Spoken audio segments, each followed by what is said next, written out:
जन्नत से निकलते हुए इब्लीस शैतान ने अल्लाह ताला से ऐसा क्या मांगा जो हर मोमिन के लिए जानना जरूरी है। तो जब शैतान जन्नत से निकला तो सबसे पहले इसने मकान का सवाल किया कि परवरदिगार, मैं जिस तरफ भी देखता हूँ तेरी ही वहदानियत नजर आती है और जमीन भी तेरी है, तो बता मैं रहूंगा कहाँ। हुक्म आया जिस जगह भी गुनाह होगा वो जगह तेरा घर होगा।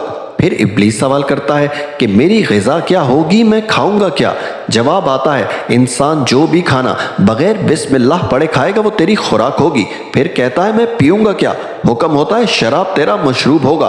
फिर कहता है तूने औलाद आदम को किताब अता की, मुझे भी किताब अता कर। जवाब मिला तेरे लिए जादू की किताब है। फिर कहता है तूने इंसान को दुआ और सजदा दो हथियार दिए हैं, मुझे भी कोई हथियार दे। हुक्म हुआ तेरे लिए सबसे मजबूत हथियार औरत है जिससे तू इंसानों को गुमराह करेगा। अल्लाह ताला हमें शैतान के शर से महफूज फरमाए।